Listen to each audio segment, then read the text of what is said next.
Vení, animate a entrar donde te contamos las mejores historias. Esto es La Cueva del Rock. Claro, Y ahí Napster. arrancó. Napster, Exacto. sí, bueno, que tiene que ver, lo del juicio de Napster tiene que ver con esta creencia que hay de parte de incluso algunos fans que se dicen de la vieja escuela de Metallica. Es algo que está muy presente también entre muchos fanáticos de metal. Y es algo también que se dice de muchas bandas, sobre todo de este ambiente, que es que las bandas se vendieron. En este caso, que Metallica se vendió. Algo bastante presente en este ambiente.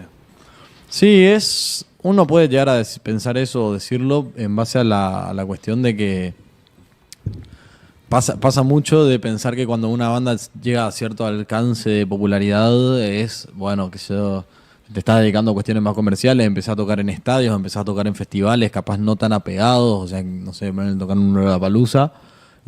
Empieza también la creencia de esto de que te vendés porque empezás a pensar más en la plata que en el producto o proyecto en sí, que no necesariamente van de la mano. O sea, yo puedo tocar en Lollapalooza y seguir siendo fiel a mi estilo. La Mona Jiménez tocó en un Lollapalooza y no por eso es menos más cuartetero. Totalmente. Es algo que yo no sé si está tan presente en otros géneros. Me parece que en este particularmente se resalta mucho. Y hay una frase del Ruso Berea que explica esto del dinero visto como algo... como si fuese algo maligno, como que una banda de rock, de metal, genere ingresos, que empiece a generarse un trabajo, es como si fuese un pecado. Y explica cuando sucede lo de los fundamentalistas del aire acondicionado, su último recital, que pasó esto de los dos fallecidos, lamentablemente. Y algo que pasaba con el Indio Solari era que constantemente Con el Indio pasó eso, claro, no con los fundamentalistas. Sí, claro, sí, más que nada el Indio con claro, la banda. con el Indio. Bueno, la barría, el último recital del Indio. Que se decía que, bueno, se les criticaba, se le achacaba mucho el hecho de vivir en una casa ya económicamente acomodado y se decía esto que era un vendido y también se le reprochaba mucho el hecho de él alquilar un avión privado para ir al show. Y lo que dice el Ruso es, a ver, una persona que tiene más de 60 años, que mueve lo que mueve, ¿cómo esperaban que lleguen al evento? O sea, esquivando patrullas de la noche enferma, parafraseando ahí a Hermética. Y decía, eso también tiene que ver mucho con el ídolo y el uno pretender lo que uno nunca va a poder ser, que lo proyecta sobre el ídolo. Pero bueno, volviendo... pero además de eso también va de la mano con una persona, por ejemplo, Metallica, una banda que tanto tiempo trabajó, o el Indio con Los Redondos, después en su carrera solista, que trabajó tanto tiempo haciendo shows todo el tiempo para tanta gente... tiene que tener un respaldo económico de tanto trabajo también. No es pensar que, bueno, no, el tipo va a tocar para 100.000 personas y no va a haber un peso y la plata que gane no la tiene que gastar, tiene que tenerla para seguir con la creencia de que tenés que vivir toda la vida rascando la última. Está esto instalado en el rock mal visto, que uno progrese económicamente, pero uno a un médico, a un abogado, un periodista, algún trabajador de los medios o un comerciante, trabajo, oficio, profesión, lo que sea, cuando esa persona va creciendo y va consiguiendo que su negocio, que su trabajo se expanda, que uno se enriquece intelectualmente, muchas veces se le abren más puertas, no digo que siempre sea así, y logran poder acomodarse económicamente y es algo que se destaca como positivo. Ahora yo pregunto, ¿por qué en el arte no es lo mismo? ¿Por qué en el rock no es lo mismo? Tendrá que ser así de todas maneras. Pero bueno.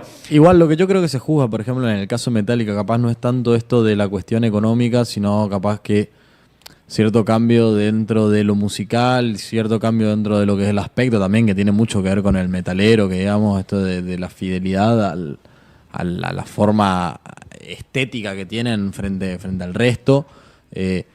Capaz que eso también es lo que un poco más lo que se critica que la cuestión de la plata, el hecho de decir, bueno, te empezaste a ser más conocido y empezaste a cambiar también lo que haces. ¿Qué es lo que pasaba? O sea, con Los Redondos se criticaba eso en sus inicios, que decían por qué Los Redondos dejaron de ser una kermés y empezaron a ser una banda seria. Se vendieron porque empezaron a sacar discos y no, en realidad es parte de la transformación también que tiene una banda. Bueno, en los inicios de Metallica pasaba así. De hecho, James Hetfield cuenta que cuando firman un contrato discográfico, uno de los fanáticos que los iba a ver en los primeros de sus shows lo cruzó y lo escupió. Y James, bueno, dice que sabía que eso iba a pasar, que iba a haber mucha gente ofendida, estos, entre comillas, true metaleros, estos metaleros de verdad, entre comillas, por supuesto, que se enojan. Y también lo cuenta Lemmy en su momento cuando arrancaba con Motorhead, que cuenta que los iba a ver menos gente y en un momento firma un contrato y graba un disco. Y dice que se le acercó un fanático acusándolo de vendidos. Y Lemmy le dice, pero ¿para qué te pensaste que lo estábamos haciendo? Particularmente en la primera etapa de Metallica pasó eso. Incluso cuando todavía hacían thrash. Y la primera gran polémica después de esto viene cuando graban Fade to Black en el disco Ride the Lightning, en el segundo disco de esta banda, porque es una balada, lo que para muchos era un pecado en esas épocas.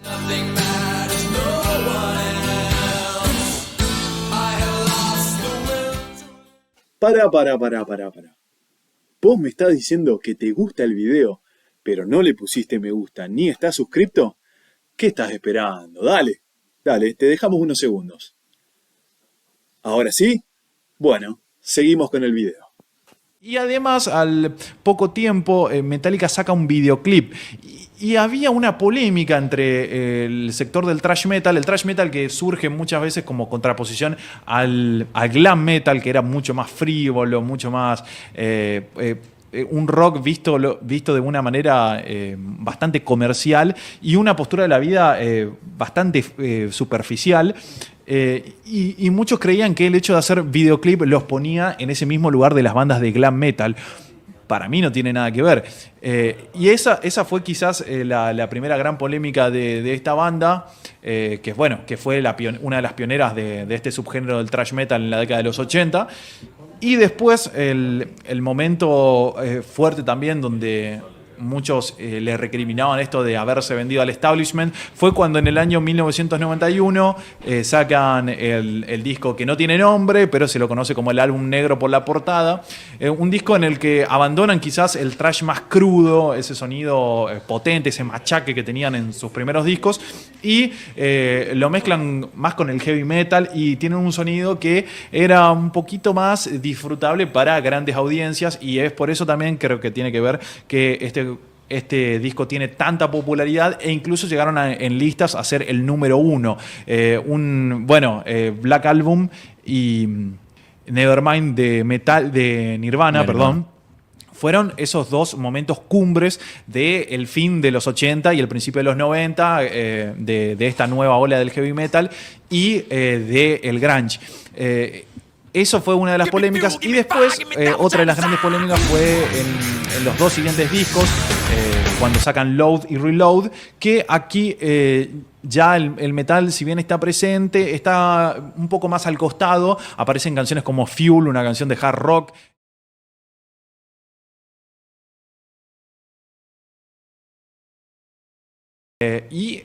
Dos trabajos que lo hacen inspirado en lo que fue Use Your Illusion de Guns N' Roses, que se divide en volúmenes, y que ya mezclan baladas y tienen influencia del blues, tienen influencia del country y tienen la particularidad que cambian el aspecto completamente. De ser unos muchachos con toda la pinta de metaleros, vestidos de cuero, con esas melenas largas, a vestirse de camisa, a cortarse el pelo y tomar mate. Claro, tomar mate, en el caso del señor James.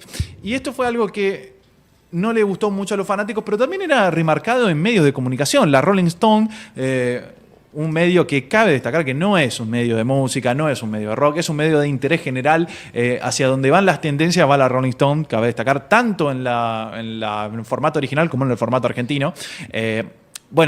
Ahí incluso había personas que en la Rolling Stone Argentina que le reclamaban eso a Metallica, y de ahí pasó a ser como esa banda comercial y vendida. Y otro hecho importante fue lo de Napster y el juicio de Lars Ulrich, el baterista y fundador de Metallica, que denunció a esta plataforma porque estaban subiendo contenido pirata a el internet en los comienzos de la piratería.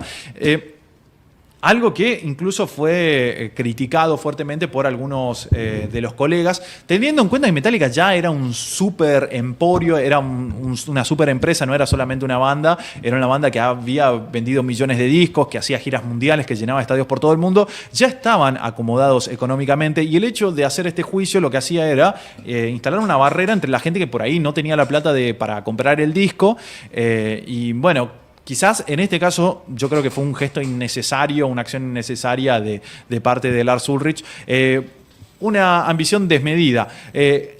Dicho todo esto, bueno, Metallica es una banda que sigue actualmente, una banda que apareció musicalmente, sonoramente en Stranger Things, y este fue el último gran hecho que instaló polémica entre ciertos metaleros true, entre comillas, y por todas estas cuestiones es que Metallica es considerada como una banda de vendidos, como una banda que se terminó vendiendo. Recuerdo también otro canal, Metal Hero, que también estaba diciendo que es una banda. Metal Hero es un canal que tiene, creo que cercano a 1 millón de suscriptores de Colombia, que también reclama y resalta que Metallica es una banda que se traicionó a sus principios. Ahora, también estaría bueno pensar, ¿qué para uno es venderse? ¿Qué es venderse para vos? O sea, venderse en el mal sentido de la palabra, en el sentido despectivo, como se refiere la mayoría de la gente. No, por eso te digo que yo ¿Qué es para entiendo, vos? Para mí la cuestión de venderse sería traicionar los principios y valores que uno tiene de base y que intenta defender. Uno puede ir transformando eso todo el tiempo, pero más o menos tienen que tener coherencia, creo yo. Y venderse es dejar de lado eso por una cuestión donde que sea económica, ¿entendés? O sea, Netamente económica. si Metallica hubiera salido a hacer solamente baladas, se hubiera vendido. Si Metallica hubiera dejado de hacer música, hubiera dejado de hacer la música dentro del sentido que hace, hubiera sido así, bueno, se vendió Metallica, ¿entendés? Si hubiera sacado todo temas de baladas, o si hubiera ido más para el pop, o si hubiera ido para otro lado, eso termina siendo venderse, que es lo mismo que yo creo que pasa con todas las bandas cuando toman que hay muchas bandas que toman ese volantazo donde se dan cuenta qué es lo que les conviene, qué es lo que les salva, para dónde les conviene ir, y con eso poder apuntar a vivir de la música también. Que no sé si está bien o mal venderse, no, para mí no recae en esa discusión sobre el bien y el mal, que es totalmente subjetivo, sino también va de la mano con los objetivos que tiene cada banda y se propone, porque por ejemplo una banda como Vida, con los que estábamos hablando recién, que va a hacer un festival a puro pulmón entre ellos para poder agarrar y mejorar la escena del metal y ponerla en otro punto que no tiene que no tiene el país. Eso es una cuestión de sus objetivos, han de ser mucho más tirados a replantear y revalorizar y poner en otro lugar al metal, a otras bandas que capaz, no sé, dicen, ¿sabes qué? Me di cuenta que con este tema hice un hitazo, me voy a dedicar plenamente a eso.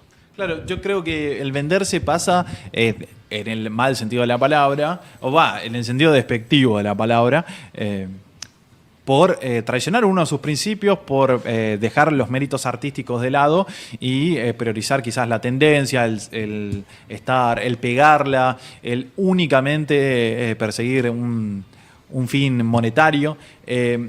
En el caso de Metallica, lo que yo veo en toda la trayectoria es una búsqueda. Es una banda que ha explorado diferentes sonidos, que me parece que no lo ha hecho traicionando sus principios para nada.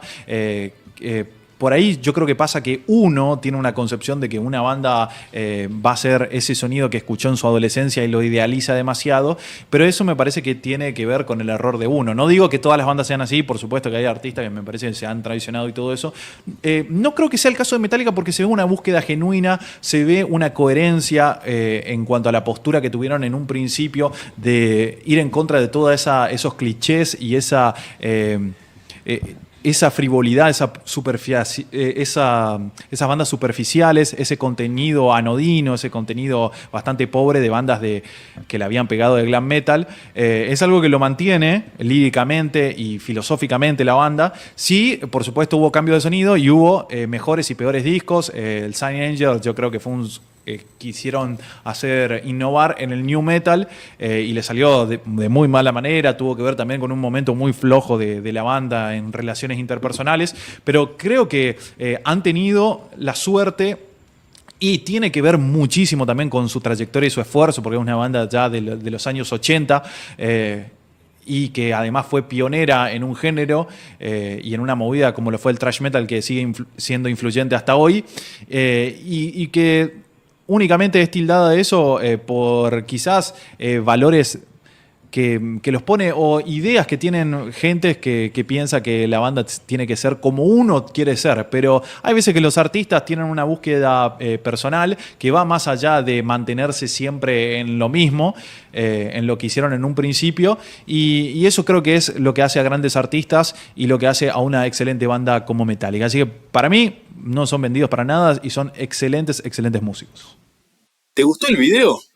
Si es así, no te olvides de darle me gusta, de suscribirte y de activar la campanita.